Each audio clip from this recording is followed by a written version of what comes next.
Okay, thank you. Yeah, thanks, Sakadev, for the opportunity to be here talking to your user group. Yeah, I'm Jackson Felden. If we are not connected yet, you can easily find me on LinkedIn. And yeah, I think I have an intro here. Yeah, sorry for the very busy slide.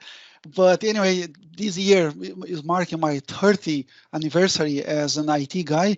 I started back in 1991. Did loads of work on Novell, and then later on I moved to Microsoft, and then as you can see, did work with Exchange and SharePoint, and all of those things. And then very important for me is 2019 was the time when I kind of decided to focus my career on cloud. And then since 2019, I've been working, yeah, pretty much 100% of my time is all about Azure and Microsoft 365 in all the tools available for security, part of the Microsoft Enterprise Mobility as well, something I really, really enjoy. Yeah, I have a small YouTube channel. I think at the moment I have 6 or 7 videos. And I'm working now, my day-to-day is to support some enterprise companies.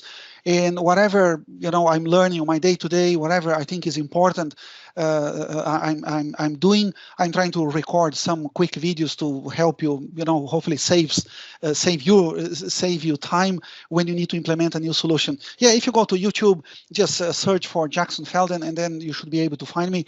And hopefully you will enjoy a couple of videos in there. And the most important is, of course, to learn what I'm sharing. Anyway, let's move on. Okay, yeah, that's the plan for at least the next hour. I have a packed agenda here. The first couple of slides going to be a bit of theory, just to kind of make sure everybody is on the same page. And then I have a big list here with me, plenty of live demos. I'm going to perform here. Sometimes a bit dangerous to run the live demos when presenting, but anyway, I will go to that route. And hopefully, let's say the main idea is for you guys to walk away, after 9 o'clock today with a good understanding what are the main capabilities from Defender for Endpoint, and to help you, when you are doing the implementation in the future, or if you are doing press sales or, those things as well. That's the main goal, let's say, for today. Yeah, if you have any question now when I'm presenting, it's up to you. If you want just to kind of ask straight away, I believe Sakadeep will keep his eye on the chat box. You could just ask on the mic, or otherwise, if you prefer to just type your question, then Sakadeep can read for me, no problem at all. Or otherwise, at the end, I can make a bit of space as well for us to have a good chat. Feel free, whatever works better. Okay, let's get started. Yeah, just a kind of summary here. What are the some of the challenges today for any organization, a small, medium, or enterprise when it comes to endpoint protection? And then, of course, the first one is, if I have a good memory, I think every 4.3 seconds there is a new variant of malware, release out, to the market. And ransomware now in these days, you don't need to tell some very sad story happening with companies around the world. And then this is why everybody needs a top technology that can detect and remediate, better to remediate all the problems automatically. And then some old stuff, to keep the system patched, whatever the system you are using, that's fine, to keep the compliance. In this case, I will run a demo here where I connected my Defender for Endpoint with my Intune, and then eventually, if something big is happening on my VM or device, the Defender for Endpoint will flag that machine as high risk, and then from there, Defender for Endpoint will talk to Intune. Intune will set the VM as non-compliant, and then I have a conditional access that will remove any access from the users if they are trying to read emails, send emails, or so on. I will show how it works. Visibility. That's really important, for any organization. First, to see all the devices, it doesn't matter the fully managed devices or all the, from here as well, the bring your own device as well, if the people are using their own device. Yeah, visibility is really important. We need to know, what are those devices, if they are compliant, and from where actually everybody is working and connecting the data. Of course, the main idea or the main goal for any organization is to make sure all the data, it doesn't matter if they are files or emails or databases, they are really secure. And then what I'm going to present today is, let's say, one of the components that will kind of help us to make the data secure, or let's say before the users can connect the data, they will be fully verified. If there is any compromised device, those devices should be kicked out from the network, and other things here as well. Okay, again, very quickly here, probably you are already familiar with the term, zero trust. Zero trust is not new, to be honest. I think it's more than 10 years the idea about zero trust is out there, but because now the last couple of years let's say the cloud became very popular, and then this is why zero trust became a really key point. The three main things for the zero trust is, first of all, what I'm going to show you today in a few minutes is always verify. We can't trust anything. Every time when a user is about to log on, is about to open a file, the system needs to keep verifying, all the credentials, need to verify the compatibility in terms of security and so on. If there is anything wrong, okay, the user should, let's say, not get access to the information. I'm not going to talk about that today, but of course, this is not new. Make sure all the users, they are always using the minimum permissions needed, and if somebody needs to make changes on the configuration to kind of make something big, and then in that time, they could use the just-in-time, let's say, access or just-in-time permission, where they will get the additional permission for maybe half an hour, do the work. After that, they are a normal user again. In case if there is a ransomware attack or something, the user, let's say the ransomware has, let's say, more problems in terms to kind of compromise other devices. And of course, the companies need to assume a breach. In this case here, if something happens, we need to have a clear understanding what should be done and how to recover the system as well. From Microsoft follows, let's say, six pillars. In order to, to make a zero trust full approach, we should go and implement all those 6 pillars. Today, I won't have time to explain everything, but today my focus is going to be endpoint. And using Microsoft technology, let's say Endpoint and Defender for Endpoint together, they really can take all the device management from, to a really a new level. Again, a busy slide in here, but what I want to, again, to focus is in this part. Okay, I'm going to provide some more information about device management, especially device protection. And I really don't want any of my users, if they try to access anything from a compromised device or from a not fully trusted device, let's play safe. It's better for them to be out of the network instead, to get access to the data and eventually, compromise the whole system. Okay. Sorry for the high speed. Zero trust is a really nice subject. Everybody should be on top of kind of, have a good understanding about zero trust.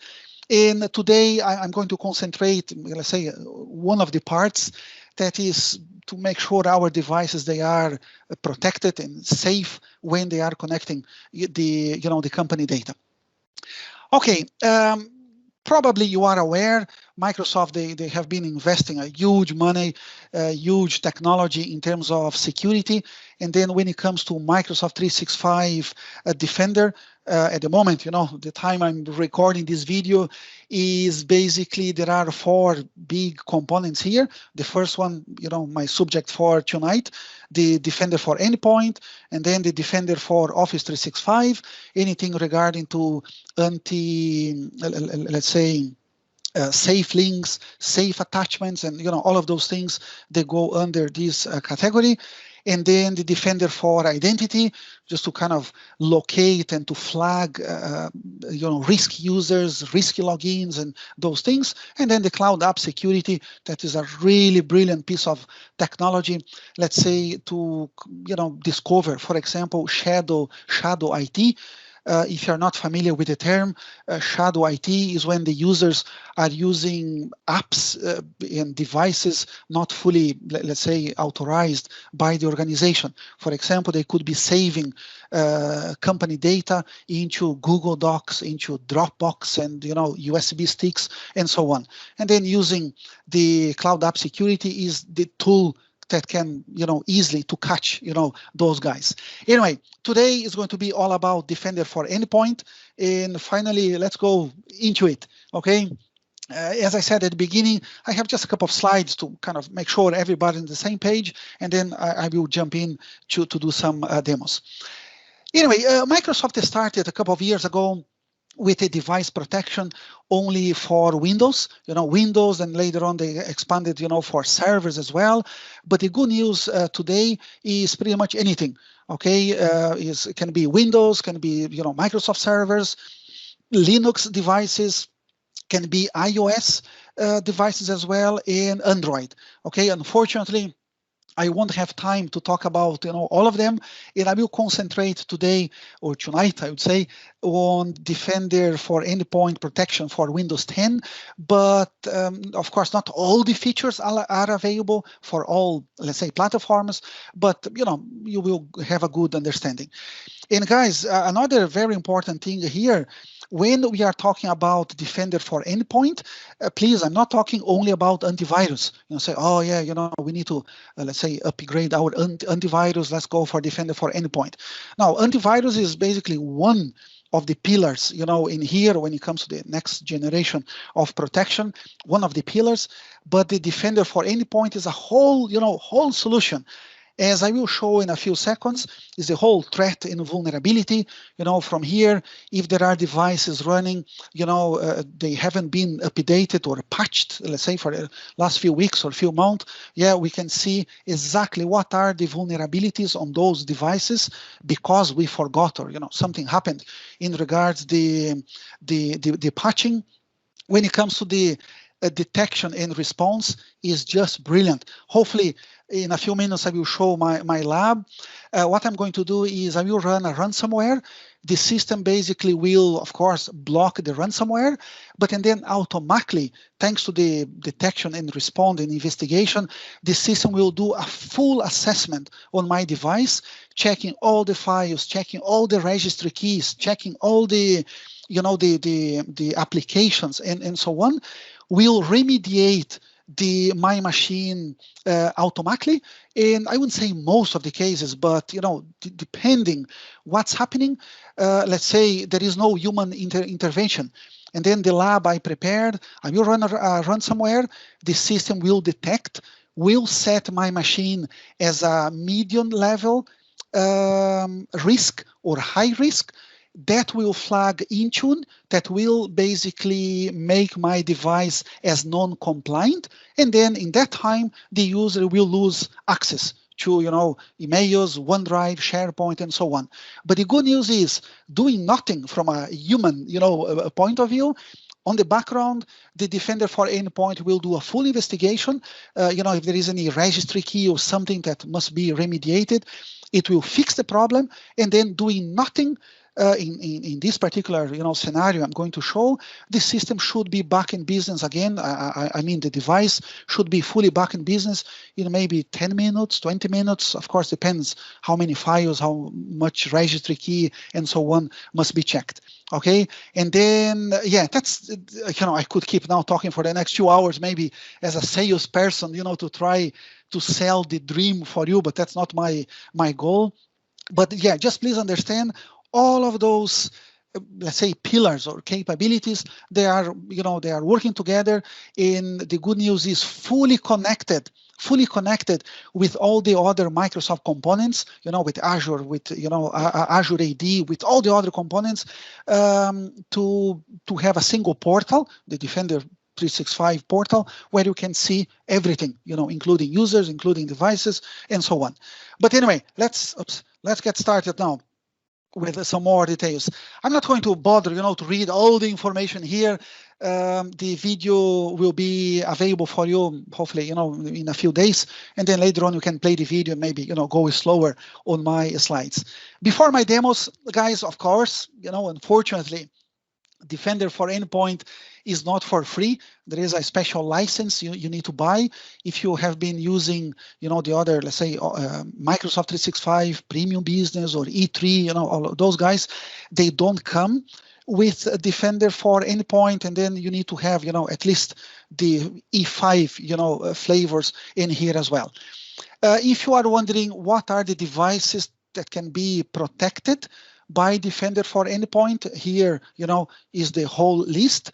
I don't want to lie. I don't want to say all the top capabilities are available across the board. Unfortunately, it's not like that. For example, if I have a Windows 10, yeah, I can do a auto isolation. If the system is too bad, let's say the system could be fully isolated. It means ping, nothing will work, nothing at all. The only communication that stays up is the communication between the device and the Defender for Endpoint. Everything else is basically shut down. That's brilliant, available for Windows 10.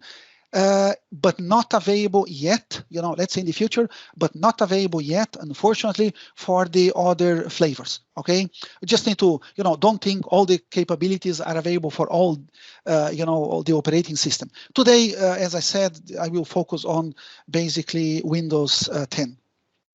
Okay, let me explain here, and then I promise I will jump into my device. This is very important for you to understand, and hopefully, when the time is right, and when you are implementing Defender for Endpoint, you really should try to replicate what I'm going to explain now, and we'll demo in a few seconds.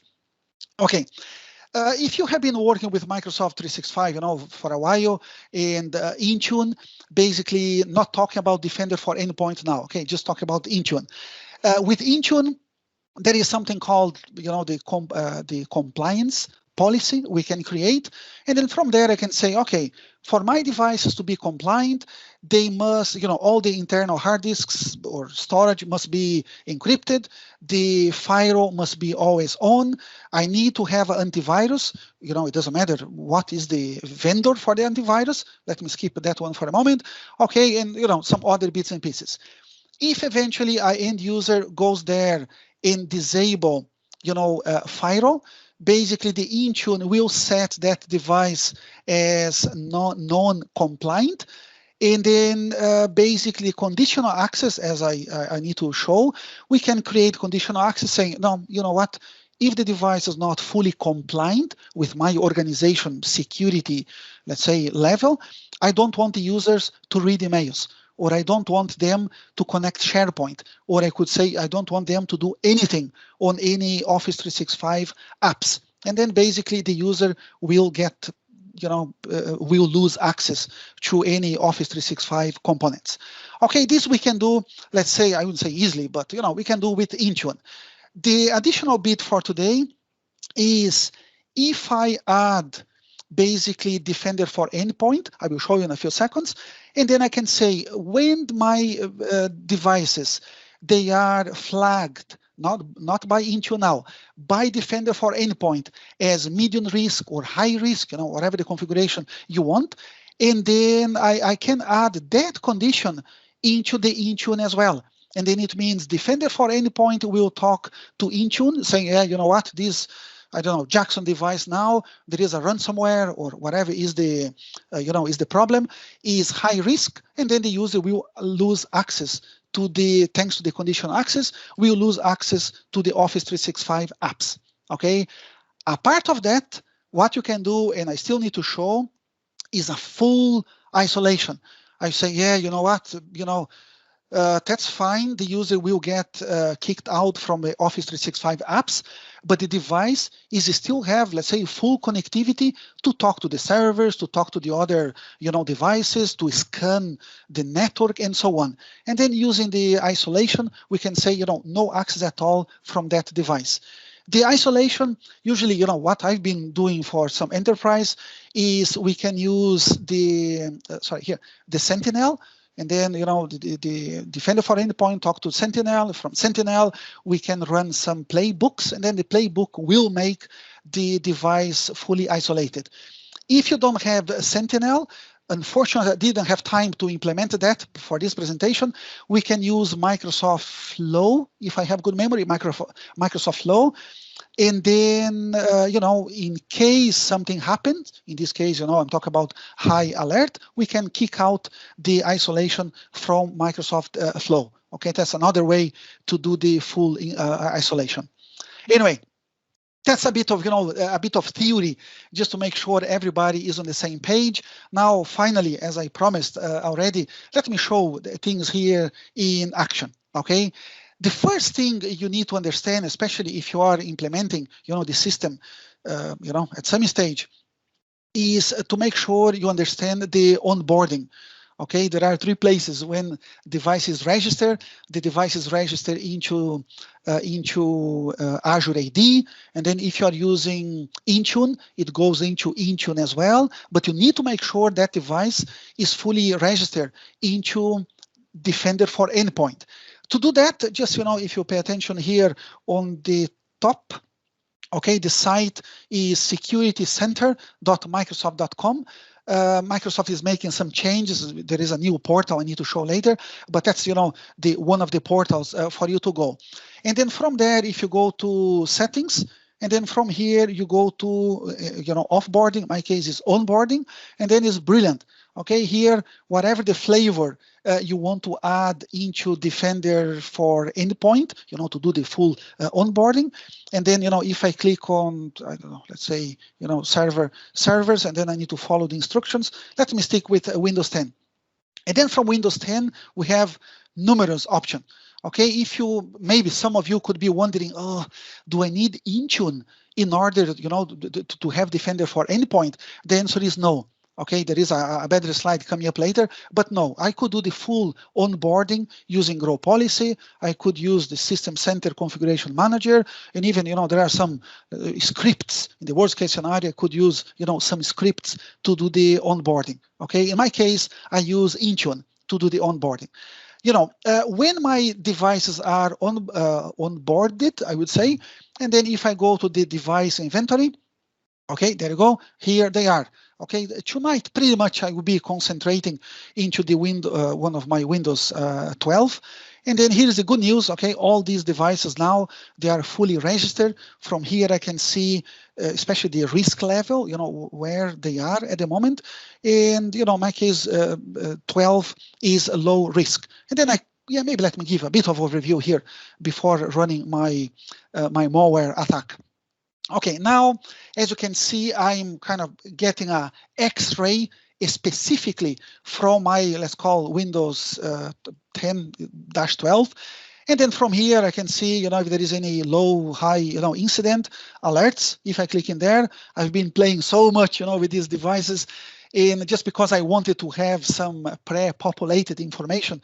Okay, the information is here. This is a ransomware, this, other bits and pieces. I will come back in a few minutes.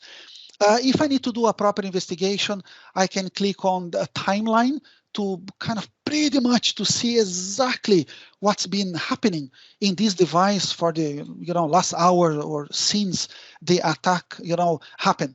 All the process, all pretty much everything. If I had time, look here. It's just crazy the amount of information. Okay, we have, and then some more general information. If I click on security recommendation, maybe I'm missing some patches, or I should follow the instructions here. Yeah, actually that's my bad. This device is not encrypted. Okay, this is why BitLocker is missing, and some information from there. What I told you before. Here is the isolation. We can do manually. I will do in a few seconds. Okay, guys, give me 1 second now. I will come back to that in 2 minutes. Let me now jump into my device number 12. I will run a malware, and then I will run a ransomware as well. Okay, just to show the difference. And then later on, I will explore the information in here. As I promised, just for you to walk away with a good understanding, seeing things, let's say, in action. Okay, let me go back to my VMs now. Make sure, okay, that's my, yes? There is one question in the chat, you can maybe look for that. Okay, 1 sec. Oops, that's the wrong place. This one. Okay. Okay. Okay, very good question. I believe, or I'm sure, no. Basically, on Sentinel, let's say the Sentinel itself is free, but let's say the data injection that go into Sentinel, you need to pay. I'm not too sure about the price. I think if you don't have a crazy volume of data going into Sentinel, I think it's not too expensive. But I'm sorry, I need to come back on in terms of cost. But no, it's not fully free. Okay, you will pay for the Sentinel data injection. That is kind of, I think, every few gigs you need to pay something. Okay, yeah, very good question. Thanks for asking. Okay, guys, now let me just make sure. I want to go back to my computer 12. Okay, this is the guy. Oops, 1 second. I almost told you my password. My goodness. Okay. Anyway, guys, let's say I have here a couple of really bad files. The only reason the files are still here is because from Defender for Endpoint, I created a folder exception. Okay, if I wouldn't, have done that configuration, all the files here, would be gone with no time. Okay, and then I made an exception. I will talk about the migration from third-party antivirus to Defender for Endpoint at the end of the presentation. But let's say one of the tasks is exactly, make sure when you are doing the onboarding to add the current antivirus as a accepted, you need to make an exception for that particular folder. This is what I did, because otherwise, I wouldn't be able to have the files in here. Okay, the first one here I have, I believe, is a malware, kind of, phishing little thing. Let's say opening that file, I could get free, 5K in a voucher, let's say, any voucher. Okay, first of all, I just need to drag and drop this guy to here, out of that exception. Now let me try to run that software, whatever it is. Of course, it's a malware. Okay, now, of course, the system is analyzing that file, and, thank God, I would say, yeah, the system detected as a bad application. As you can see, I already got a notification from virus and threat. Of course, that's the end user experience. I will switch back to the portal in a few minutes. I could, click in here. Yeah, oh, it's really severe, and then click in there, get some additional details. Click in here. Oh my goodness. Okay, one more. Yes, and then as you can see, yeah, basically is a Trojan that try to infect this device. Thanks to the Defender for Endpoint, nothing malicious happened. And then in a few seconds, I will show what's happening, in behind. Right now, thanks to the automated investigation, the system is already, doing a full investigation. And the idea is, instead to have, I don't know, maybe 10 people, 10 security analysts looking all the logs, doing all that kind of, manual work, the system, thanks to the machine learning, thanks to the artificial intelligence, thanks to the, if I have a good memory, the 6 billion devices analysis a month Microsoft is doing. There is a huge, let's say, backend data already analyzed that Microsoft will now match with what's happening in my, in that particular event, and then we'll decide together if that device could, go back to the network or should be, out from the network, altogether. Okay. Right now, what quickly I could do, if I go back, hopefully I'm not going too fast. Okay, in here, guys, if I go back in here from my devices, just do a quick, thing. And I believe, my device, please keep your eye on computer 12. Okay, as you can see, is still compliant. Okay, because Microsoft thought that is just a Trojan that was kind of, blocked straight away. There is no reason to make that uncompliant as a kind of, high risk. Now let me try to do something a bit more serious. Okay, and here, now I have another package that is ransomware. Okay, and what I'm trying to do now, if my lab works well, as I did this morning and I did 6 o'clock, doing the ransomware, the system will say, oh no, that's really too much. And then the system will flag my device as non-compliant. And then being non-compliant, I want, this user will not have access to emails or, anything else. Okay, let me quickly extract that file. This is the very dangerous one. Super secret password. Okay, yeah, this is the file. Supposed to be a PDF, but actually it's not. Oops, let me just now drag, same story. Let me drag and drop to quickly here. Okay, it's fine. Now, yeah, the system, I think, is already checking the file. Yeah, I didn't try to run. Okay, now if I try to run, let me see. It might open quickly a PDF, but the ransomware is not going to encrypt my data. Yeah, as you can see, it's taking time. I have some files in here, and then if that ransomware really runs, it will encrypt these files. But, I believe, it should be fine. If I go here, then 1 second, click in there, same story, protected history. Not sure if that's the last one or not. Maybe it's just taking. Oh, there you go. Yeah, this is the latest one. Okay, is a kind of ransomware. Yeah, ransom genocide. Okay, now what is happening on the background? Let me just go here. If everything goes well, maybe it's a little bit early for me to check.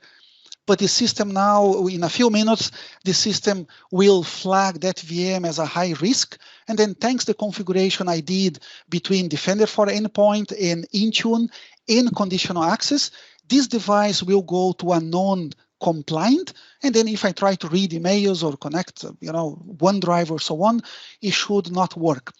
Of course, here I'm checking the compliance status from the Azure AD. I can do the same if I go in here. Oops, sorry. Okay, from Intune, if I click on device and then go over Windows. Sorry, went too far. Okay, and then go here to my Windows machine. Okay, yeah, computer 12, is still compliant. If I click in there, now I could see, what are the compliance I need to meet. I can go over the device compliance. Okay, I'm in, okay, on the device 12.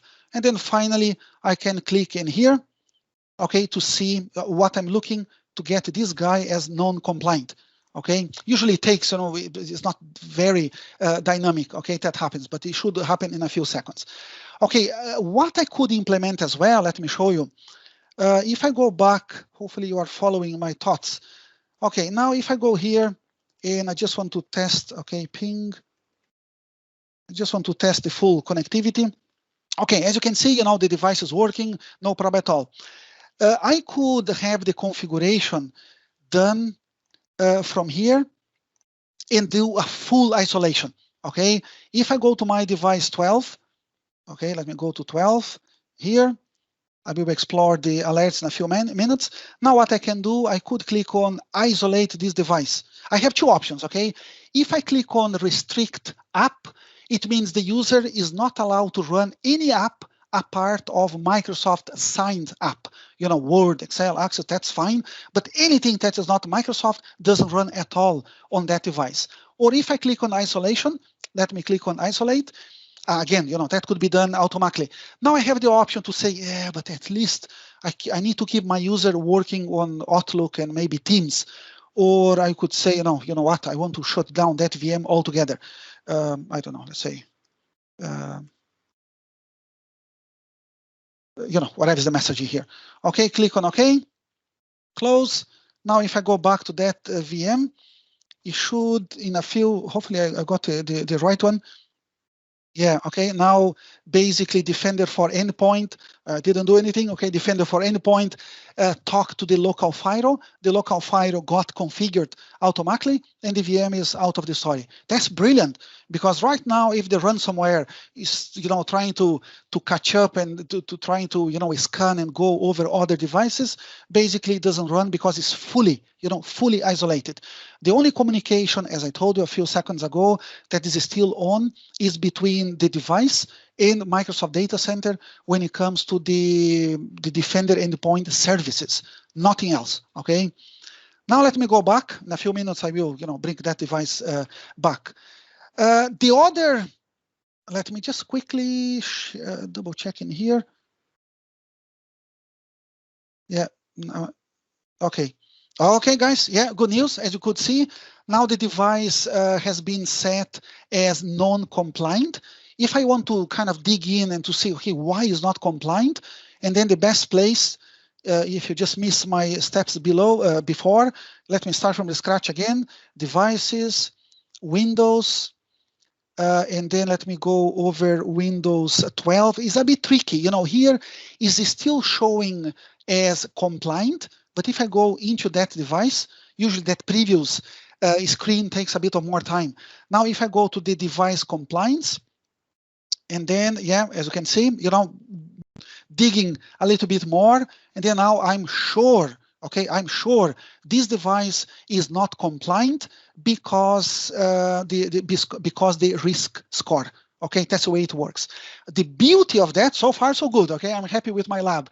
The beauty of that, guys, in a few minutes, myself doing nothing, the device will come back as fully compliant, because Microsoft in the back end now, I still need to show, is doing the full remediation, the full analysis, and everything. If everything looks good, the system will roll back the configuration automatically with no, let's say, human intervention. Okay, that's the beauty of this, really nice piece of software. Okay, if I go back to alerts, here I could dig in. Let me just check my device again. Let me go to station 12. Okay, now, let me release. Let's say I'm happy with that. I don't need for the device to be fully isolated. Let me release, from there. Okay, all good. Oops. Okay, all good. Okay, done. Okay, please, guys, this isolation is not released from the isolation, is not the conditional access that is still blocking the user in reading emails, connecting to SharePoint, Exchange, and so on. Okay, there are two different places. Anyway, now let's go into the alerts to hopefully get a better understanding, what's happened.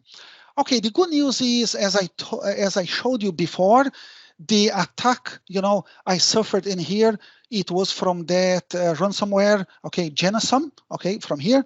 Exactly, now let's get a better understanding, okay? If I click in there, I have the whole tree, all oh no, that was the previous one, sorry. Okay, but anyway, I still, part of the explanation. Okay, this is the free 5K voucher, okay? Anyway, and then from here, I have, all the files involved. I can click in here, and then see what's really happening.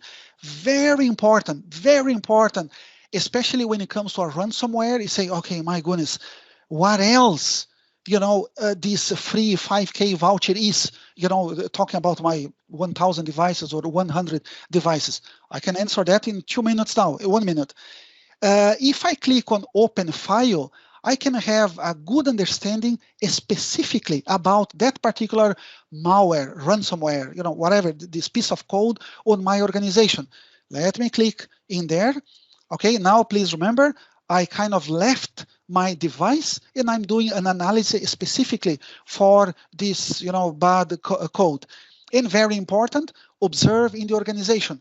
if I click click here as well, kind of bad news. Okay, so far that piece of code has been, or was run or was found. Sorry, that's the right way to say. Was found in 2 different devices. Okay, and then again, we should, go straight away after those 2 devices to make sure they are kind of, they are all good. Another thing I can do as well is a kind of manual process. But if you are afraid, of that bad code, what you can do is I could copy the, oh God, how does it call the mathematic number that is unique for this, for this file. Okay, let me copy that in. Now I can go over settings. Hopefully I'm not going to, too fast. Go over settings. Now I can go over indicators. Indicators is brilliant. Here basically is the blacklist for hashes, file hash. Okay, that's a number. Sorry about that, forgot. Okay, here's the place where I can add the file hashes. I can add bad IPs, I can add bad domains and so on. And then if I really want to make sure that particular file cannot be run never, ever again, what I can do is no problem at all, add the item. This is exactly the hash number, okay, I've copied from there. I really don't want anybody to run that code. Click on next. I want to make sure I block, I want to remediate that. Now I could just add, some more information. I'm not going to finish because I need for my, next demo as well. But anything under the indicators is your kind of blacklist from IPs, URLs, and so on. Let me take the opportunity and click on the domains. Okay, please don't try this at home. Okay, I already added a couple of bad domains in here. To do that, I could import from a CSV, or I could just click on add and then, type the URL in here. Okay, what I want to do is if a user try to go over, that particular website, let me just go back to my virtual machine. Yeah, it's fully connected, or at least, it's not isolated anymore. And if I try, I think I did the configuration right. If I try to go over that particular, website, yeah, thanks to the first line of defense, the system will block. Of course, in your organization, you could have 2 layers. Let's say the defender for endpoint that will block straight away in here. And if the users, they need to go out from a proxy or from a firewall and so on, the firewall could be blocking those things as well. But now, everybody working from home, is good to have this layer of defense, from wherever the user is, working from. Okay, that's, as you could see, really, really nice. Okay, now let me just double check in here as well. Just let me update. Not sure if maybe need to wait a little bit more. Guys, brilliant. Yeah, as you can see, I haven't changed any configuration. Okay, I haven't changed anything in the system now. My computer 12 is back in business again, fully compliant. Why? Let me show you. Because if I go back to my automated investigation, okay, if you go back to my automated investigation, click in here, and then yeah, there you go. Basically, 7 something. Maybe that could be the preview. Yeah, but yeah. Anyway, the remediation, as you could see, was fully done. I can, click in there, and then I have now a better understanding why and how the system managed to remediate. There's some information about machine learning and so on. Just let me double check. Don't want to celebrate, let's say, too early things. Let me now click on device 12 from Intune. Device 12, device compliance, and then oh yeah, there you go. There you go, guys. That's really the way the system should work.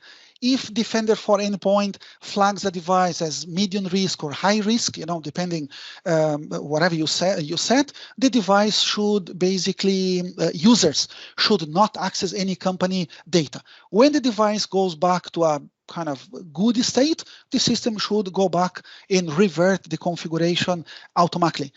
One more time, okay, the beauty of having Intune access, let's say conditional access and Defender working together, especially from all the automated investigation.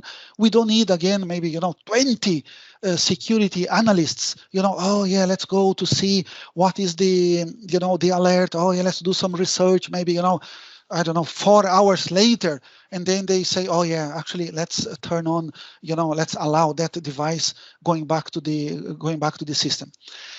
If you think maybe, but too much automated, maybe it's not that great. Okay, no problem at all.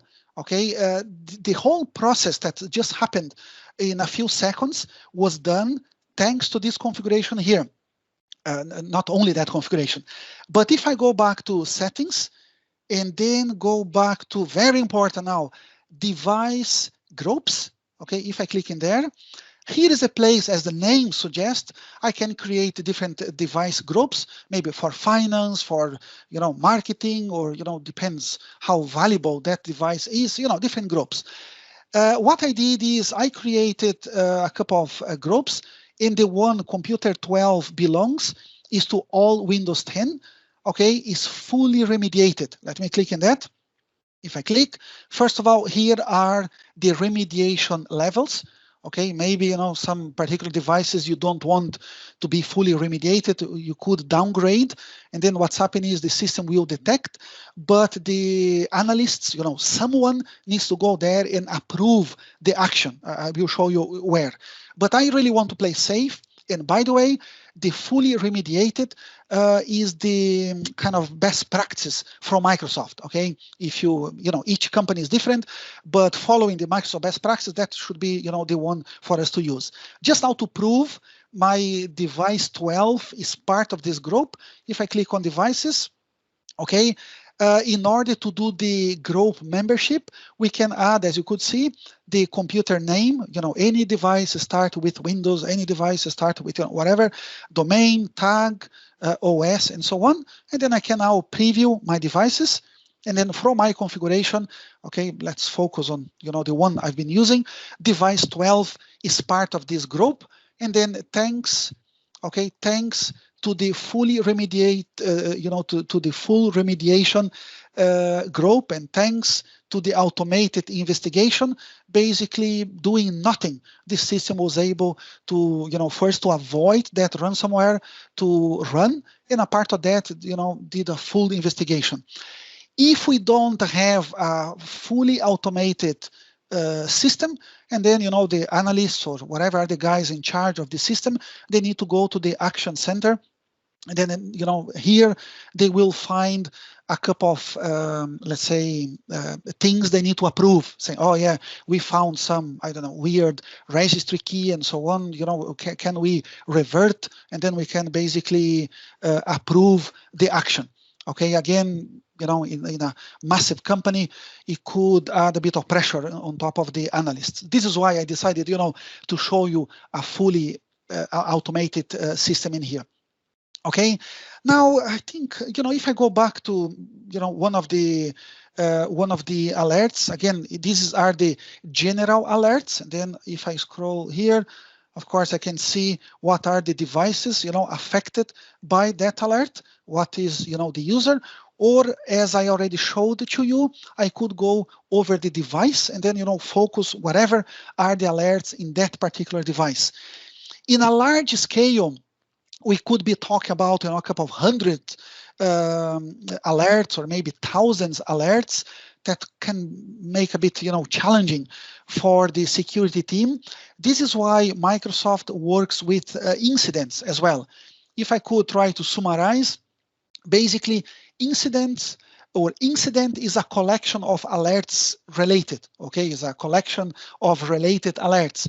Maybe, a ransomware or a malware was detected in, I don't know, 10 different devices. Of course, all of those devices, they will have an alert, but for the security guys doing the analysis, when they click here, they will see all the activities related to, whatever the malware happening. And then from here, they could, remediate that automatically. Okay, instead to go to 20 alerts, oh yeah, this remediated, you know, from here they could have a better, you know, a better understanding.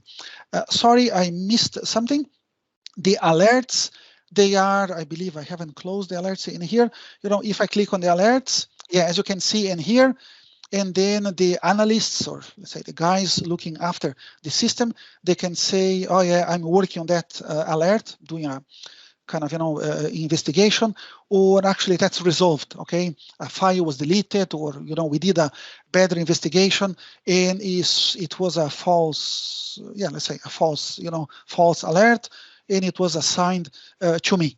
Okay, and then later on, of course, we can get some reports in terms of who is working or who has closed, you know, the alerts and so on. If the system is not fully automated, let's say the machine will be non-compliant, and the machine actually stays non-compliant until the security team, you know, the SOC team goes there, do the analysis, you know, resolve the alerts, and then when all the alerts are resolved, and then eventually that machine goes back to the business as well. Okay, that's the beauty of the Defender for Endpoint. There are, you know, different configurations we can do, and then you can decide in regards, you know, how automated you want, you know, things to happen on your organization. Okay, let me see.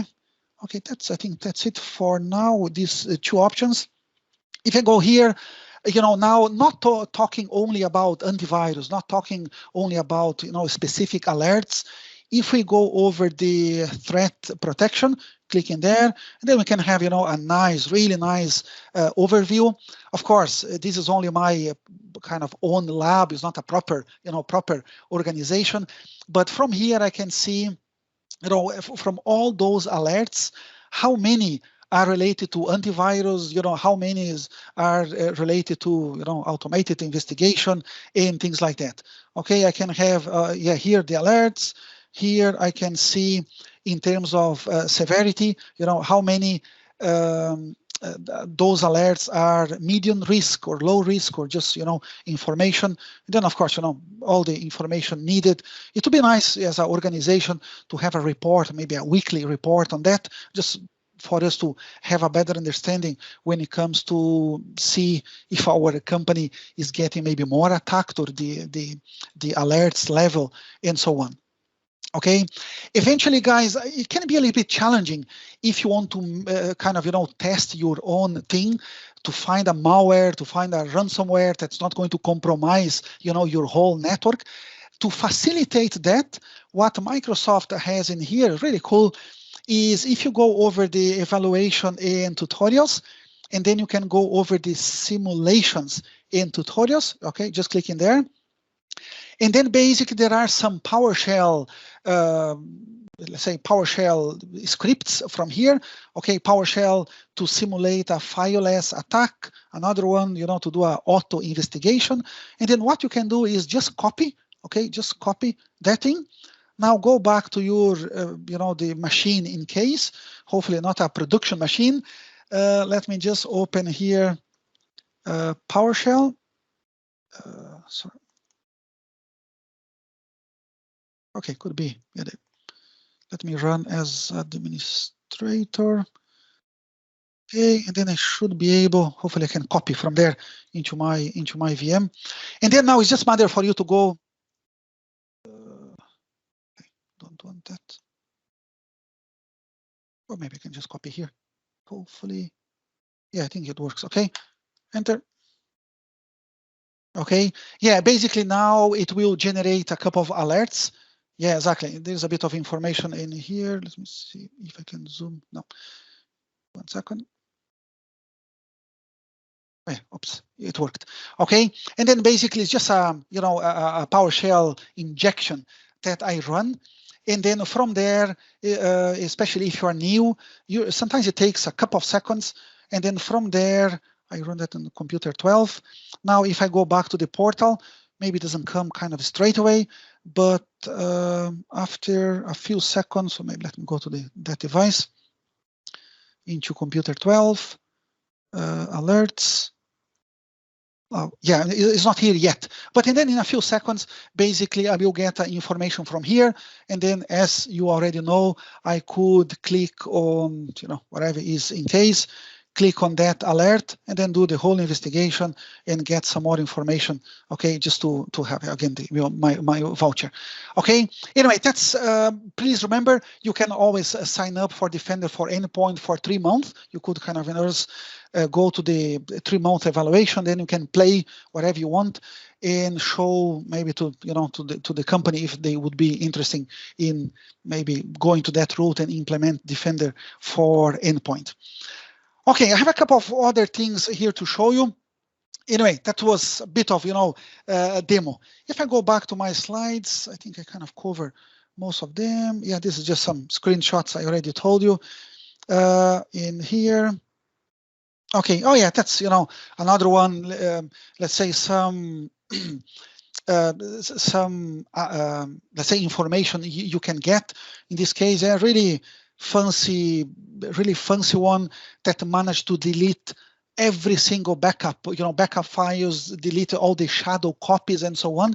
This is a technique used for the ransomware. They make sure there is no backup available. There is no way for you to roll back previous version. They get rid of everything and then they encrypt the files. Then by the time the user try to access the backups or go to the previous version, everything is gone because the system, did that already.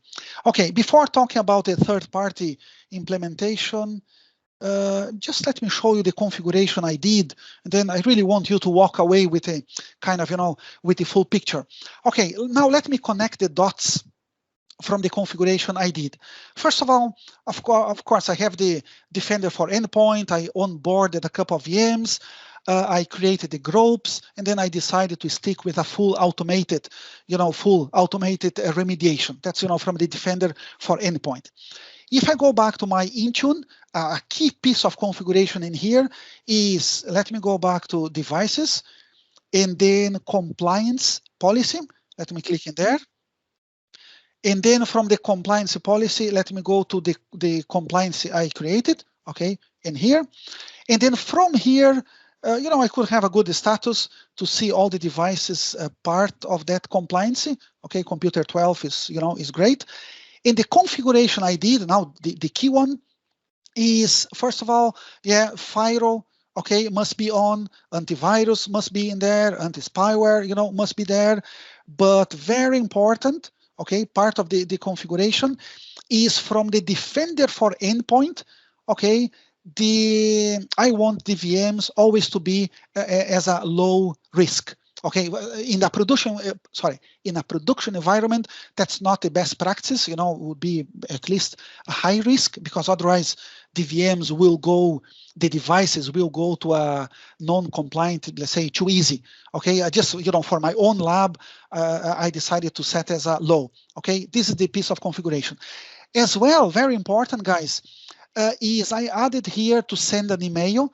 And then it means when the device is non-compliant, the end user will get an email. Yeah, maybe the end user won't be able to see the email because the computer lost access unless they use another system. But better than that is the SOC team, the security team will get an email as well.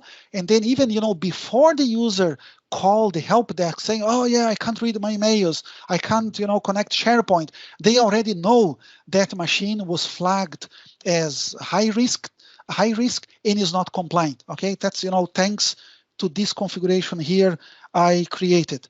Okay, and then I selected hopefully, I selected a message. Okay, not compliant. Here is the configuration, here is the message for the user. And then what I did as well, okay, when that happened, I'm sending an email to the user, okay, and for my SOC team as well. Okay, anyway, that's part 2. Okay, Defender for Endpoint configuration, Intune compliance configuration, and then finally part 3, just to put all together, from the Azure AD. If I go, okay, Azure AD, hopefully I'm not going too fast. Sometimes I get too enthusiastic. And then I go to security, and then from security, conditional access. just click in there. And then, yeah, I decided on my own lab to kind of have a condition to not allow access to emails. But, you know, it really doesn't matter. If I go here to Cloud App or Action, okay, and then I decided to focus only on Office 365 Exchange. But as you can see, it could be all apps, or it could be Exchange, SharePoint, Teams, and so on. And finally, you know, if I go to Grant, click in there. Very important, guys. Yeah, that's the option. I'm okay to allow the users to connect our company data, in this case, Exchange, but only, oops, I just unticked, sorry. Okay, but only if the devices are fully compliant. Okay, if the device is not compliant, as I showed you before, you know, that thing could happen automatically. The user won't be able, on my particular configuration, the user won't be able to read any emails. But you know, for a production environment, it makes more sense to block all access. You know, no emails, no SharePoint, no OneDrive, no Teams. You know, nothing. That's the, you know, what I was able to replicate on my kind of, you know, quick lab to show you this procedure here. Okay, unfortunately, I didn't have time to implement the auto isolation. Maybe, you know, next time. And then, but at least, you know, the user was blocked to, in my particular case, to read emails. Okay. Okay, let me just quickly review my notes here. Restrict application reports. Okay, and then of course, kind of, I think I'm kind of, you know, getting there. If I go back to my portal, okay, in here, okay, oops, sorry, okay, yeah, in here, and then of course, you know, we have some reports, as I already was showing you. I could go to, you know, web protection, you know, depends if I have implemented, and then I would start getting, you know, some information in here. Okay, as I already did. Remember, a few minutes ago, I tried to connect one of the website. The website was blocked. Okay, and then here is the place where I can see how many, you know, website access. Okay, if they, how many were blocked or not. You know, I could configure some other bits and pieces here as well. If I go over the settings, here's a place where, of course, I can set configuration. Okay, in my case, every time if there is any medium or high alert, okay, and then I want to make sure my SOC team, you know, gets that get that information. Okay, the recipients are in here. Could be, you know, single end user, or could be, of course, a group user as well. Okay, from there. Very important. I almost forgot. My goodness, very important. When you click on the advanced features, here is a place, or the main place, where you can set the, you know, different enable, disable things. For example, if I want to have the whole EDR fully, you know, working. And very important, of course, is the connection to my, should be here somewhere. Okay, to Intune. Okay, that's the, you know, the way my configuration managed to work, to have Defender for Endpoint talking to Intune and so on, thanks, okay, to this particular option. Okay, and, you know, some other, I won't have time, you know, to explain everything, but, you know, here we can kind of adjust depending the configuration. A very important slide, I think I forgot to show, is this slide here. Okay, sorry, not that one. Sorry, very important, very important. Sometimes people get a bit confused with Defender for Endpoint, because as you could see, Defender for Endpoint is, you know, from the portal, is the place where we set the main configuration. We, you know, check the alerts, we check all the auto remediation, all of those things. But there is no way from Defender for Endpoint to push the configuration over the end users. Okay, the way I want the antivirus to work. Okay, it doesn't work. To push the Defender for Endpoint configuration, I need one of those three guys. If your company is already using Intune, then definitely that would be the way to go. Okay, to adjust the way you want to run the antivirus, you know, do the folder exclusion and all of those things. If your company is already using the System Center Configuration Manager, no problem, push the configuration from there. And if you don't have those kind of centralized management, yeah, no problem at all. We can push all the configuration, the onboarding configuration plus the Defender kind of client configuration, we can push via grow policy as well. Okay. One more time, you need to understand some configuration that will affect the end users, the endpoint themselves, are not done via the endpoint portal. Okay, must be done via Intune, System Center, or grow policy. Okay, and I think I kind of getting there. I think now is kind of the last thing.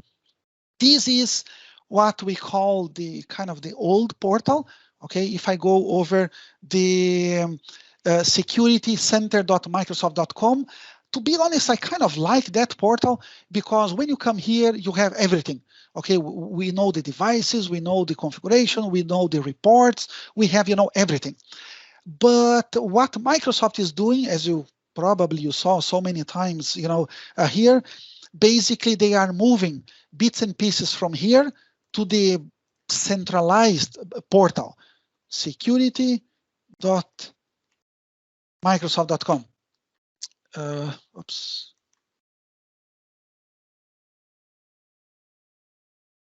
If I can type. Okay, I think this is the user. Okay.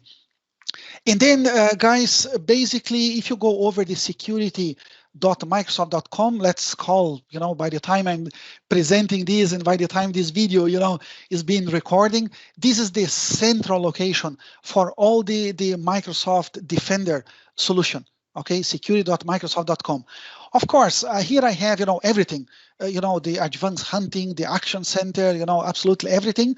And then talking specifically about endpoints, yeah, we can reach the same. If I click on the name is a bit different, but if I click on device, inventory, now it's pretty much what I already told you. If I go back to my computer 12, and then I have, the options in there, isolate device, restrict the device, the apps, here I can even collect some, package. Let me just make a bit of more space. Okay, if I go back to alerts, yeah, is here as well. If I go over the vulnerabilities and so on, is always in here. In the configuration, okay, we can do the bits and pieces from the configuration here as well. Okay, and then after this presentation, if you are doing your own tests and your own kind of, hopefully you are going beyond my presentation today, and then some documentations, they keep referring to the this portal in here, the Security Center, and the kind of the new documentation. Of course, we'll try to drive you into the new portal. Okay, and then everything is connected. In here, I can have now from this dashboard, in general, from the endpoint, what is the exposure score, what is my device score, and everything kind of combined with other bits and pieces from Microsoft as well. Okay, I think that's pretty much it from what I have prepped for today. Hopefully, everybody watching this presentation live or later on the recordings are walking away with hopefully much better understanding from Defender for Endpoint. As you could see, is a really powerful tool. That the idea is to try to save time for us in terms of doing all the investigation, to making all the decisions. Oh yeah, let's allow this, let's deny, thanks to the power of machine learning and all the infrastructure Microsoft has behind, is trying to save time from us. No, not sure, Sakaldip, maybe I talk too much. Do you have anything to add, or anything maybe I missed that could be important to share with the guys in here? A few questions on chat we can maybe address with time. Sorry again, Sakaldip. I said we have few questions on the chat. We can address if we have time. Yeah. Okay, let me hopefully from here. Okay. So I have tried to answer a few. Still few are left. Okay, how any suggestions how to keep the data with the feature updates and changes? Okay, yeah. In this case, if I Andrew, sorry, if I understood your question. Okay. Yeah, so, sorry. This is, you are talking about let's say the device features, or in general to keep yourself updated with all the new technologies in there. If the case is features from the device, and then any patch management and features management and so on. Again, there are different ways you can manage that. You can use Intune, and then you can set different rings, and then from the rings you can decide what are the devices that will get the new updates, let's say as soon as possible, and the other devices, whatever. He asked about Sorry? Defender for Endpoint product. So I think the Microsoft document is the best place to look for the update. Okay. Yeah, that's a very good question. In my case, to be honest, a couple of years ago, when I started with the Defender for Endpoint, I didn't have, or I couldn't have a good understanding until I tested myself. Until I built a lab, until I added, 2 or 3 VMs, and I started, playing with some, ransomware, and initially I started playing, what I showed you. If you go, if you go here, and then I really took advantage from the simulations, okay, from here, and that was the only time where I could understand, the solution was after playing. Another thing, guys, I forgot to show you. Eventually, if you don't have maybe 2 or 3 virtual machines or 2 or 3 devices to kind of implement yourself, don't worry, I have a perfect solution for you. Evaluation lab.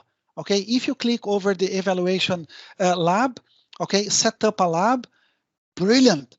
Okay, from here now, Microsoft will build for you on Azure, and it will give you 3 devices for 72 hours, or 4 devices for 48 hours, or so on. Let's say, just to try to have a bit of more time.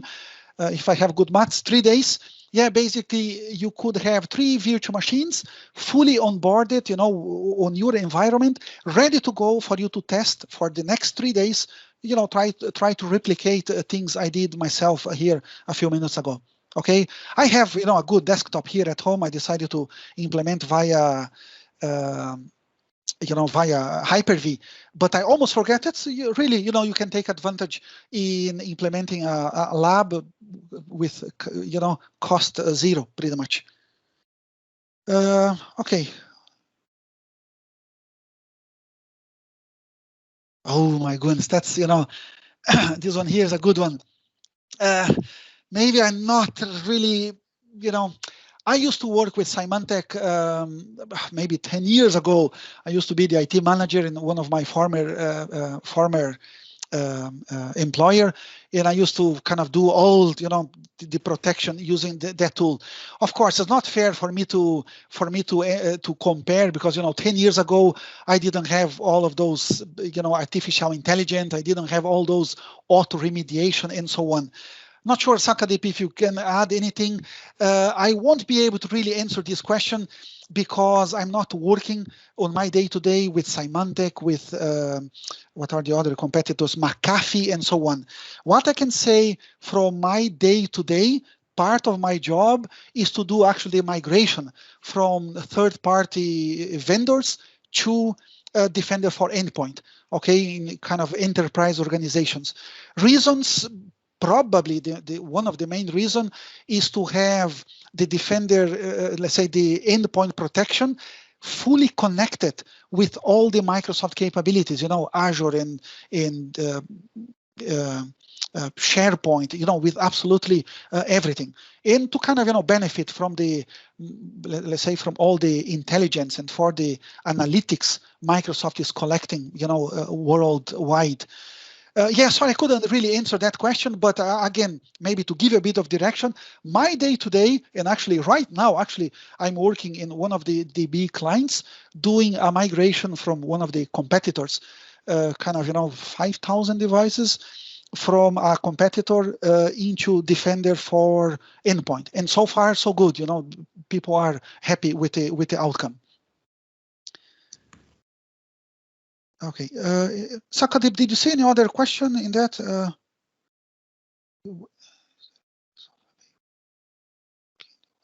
Yeah, let me go there. I think there's one question regarding onboarding, so I think we have to answer on that. Yeah, yeah, good question here, Christopher. It's not on top of my head. Where I could get a full list of kind of bad, let's say, websites. What I've been doing for customers is, if they are already using, you know, whatever is the third party, sometimes they have that list implemented on the third party. And then what we do as part of the migration is to export that list and then import into Defender for Endpoint. You know, I've done myself a couple of times, you know, that thing. Right now, I don't know any website I could, you know, get that list. I think, yeah, no, even I tried to find, I think, no, I think you should get it from our SOC team. Okay, list of general. Yeah, there's one question. I was thinking to the potential risk to onboard compromised devices with some zero-day vulnerabilities. So I don't. It's good evening, I'm Nico. It's ever me. Nico. I was like thinking to pleased to meet you. I was thinking to a possible. Can you hear me? A possible scenario Yes. in which you need to onboard devices. I'm not so familiar, to be honest, to the product. It was like very great to the evening to understand better the. Defender for Endpoint and so on. The only thing that make me wonder is like how this onboarding procedure is working.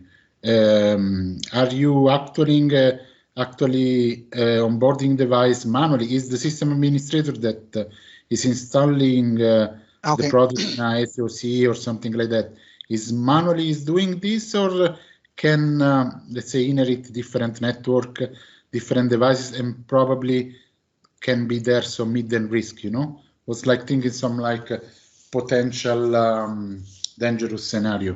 You know? Yeah. Oh, thank you a lot. Okay, no problem, Nico. And guys, now, my goodness, I can't believe I almost forgot that. There are some slides, and then later on you guys can, you know, play the video and go a bit, slower. In order for you to do a migration from a third party to a new vendor, it's very important to understand there is a couple of things here. The most important is, okay, let's say I'm not going to talk about other vendor. You know, your company is using one of the third party vendors, you know, antivirus and whatever the solution is in there. Okay, step number one is, okay, to make sure all the devices are fully updated and, you know, fully okay to be onboarded. Second step, in a very summarized way, we can onboard those devices into Defender for Endpoint, but actually the third-party solution is still running. And the way we configure that, I think is here somewhere. Okay, the way we configured that is we make the antivirus engine to work in a passive mode. And then let's say we have the system, the antivirus running from a third-party element.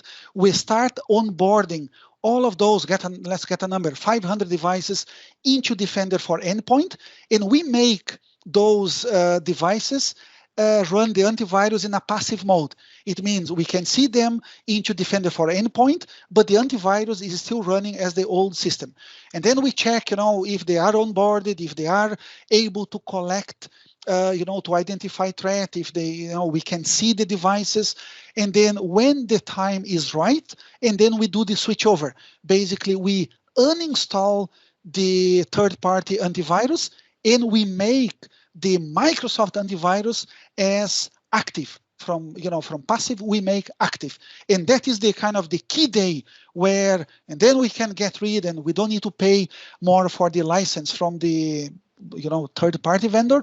And now we have the devices onboarded on the new system using the new antivirus. To do the onboarding, basically the place is in here. There are different ways. I just want to show you the Intune. Okay, if I go to the interface and go to the onboarding, first of all, you need to see, you need to know your devices. For example, if I need to onboard 500 devices, Windows 10 or 11, these are the options. It's totally up to you. Okay, let's say if the company doesn't have Intune and doesn't have, let's say, System Center Configuration Manager, yeah, we could actually have a script. Okay, I can download a script, a PowerShell script, and then I could run, not in 500, but maybe, whatever. I could run that script in the worst case scenario manually that will onboard the device. And if you guys, don't have license for Intune, but you have, your servers, you have grow policies, no problem at all. If you click in here, if you click in here, and then you will see exactly on grow policy where you need to go in order to onboard the devices. If you are using Intune, and then again, all the steps are in here. What I did to onboard my devices was actually, because I'm using Intune, I went to devices and then configuration profiles, and then I went to Microsoft Defender for Endpoint. I think that's the one I created. Properties.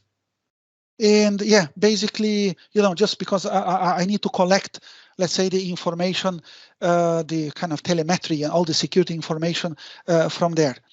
Okay, the short answer is, how can you onboard devices? Numerous ways. Is whatever works better for your environment. If you have grow policy already and you don't have plan to use Intune, stick with grow policy. If you have, let's say, Intune, or maybe you don't have now, but part of the project is to use Intune at some stage, and then I would advise, if possible, to go to Intune, because then we have all cloud-based to do all the Intune configuration plus to do the onboarding. But of course, that's really the most important. All the steps are important.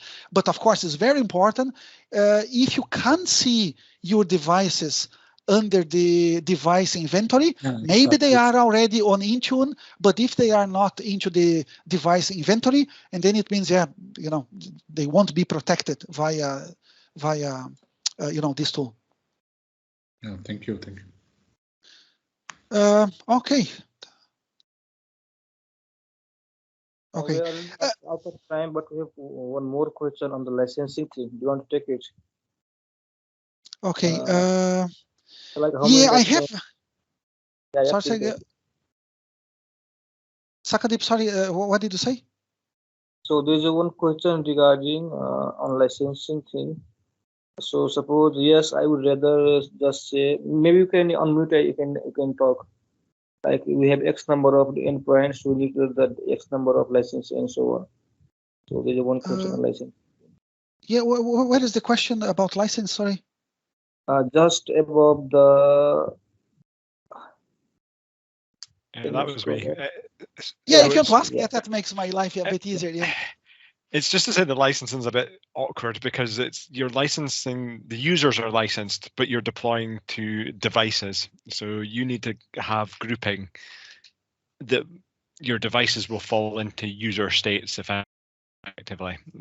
For me, it would have been easier just to buy a license per device and say we've got 10,000 devices, so I need 10,000 endpoint licenses. But now, because we've got different categories of users, I need to work out who's got A5, who's got an A3, so on. All these devices are shared, so I need to get a shared device license. So it's a little bit awkward for me to. We've just started getting Defender for Endpoint, so we're just trying to work out what we're actually licensed for. Okay, yeah, license can be a little bit tricky. Yeah. And I don't want to, let's say, to lie. I forgot to check because when we are talking about Windows license, not a Defender for Endpoint, probably, as you know, depending if you have Microsoft 365, Premium Business, or E3, or so on, a single user can license 5 devices, 5 devices, 5 Office 365, and so on. I'm not too sure, and probably it doesn't work the same way for Defender for Endpoint. Okay, maybe Sakadip, Yes. if you want to take the name, and then we could do a bit of research. But I don't want to kind of just guess an answer here because license can be, you know, complicated. I'm not too sure. I believe it does, but like if it's a shared device, like so we've got instrument PCs or classroom lab PCs, they would not be covered by one of those 5 because they're shared devices. You would have to get a shared device license. So it just complicates things, is all I was saying. Yeah, sorry about that. Let's say I got a question from the kind of same thing, specifically for Intune. One of our clients years ago asked, okay, I have a factory floor with devices, so I have, let's say, people working on different shifts using the same device. And then, you know, it's too expensive for me to license 10 users. It's better to license, you know, a single device. And then for that time, we basically we bought the Intune per device license, not per user. That was, you know, really was, you know, okay. I forgot to check that. Sorry about that. I need to do a bit of more study on the license side. Okay, I think that's pretty much it for today. Thanks very much, everybody, for joining this session. Hopefully, you are walking away now with a better understanding from the Defender for Endpoint. As you could see, is a really top-class piece of technology. But of course, it takes a bit of time, you know, to understand all the components and all the connections between Defender for Endpoint and Microsoft and Intune and, you know, all the related. But, you know, this is why I was here. Hopefully, you enjoyed this session. Thanks very much again, one more time, for connecting today and spending the last hour and a half with me. Yeah, and thanks, Jackson, so much for your time today. And thanks, everyone. And maybe we can connect again next month on some other topic. Thank you. Yeah. Okay, guys. See you. And you can always watch the video later on, hopefully.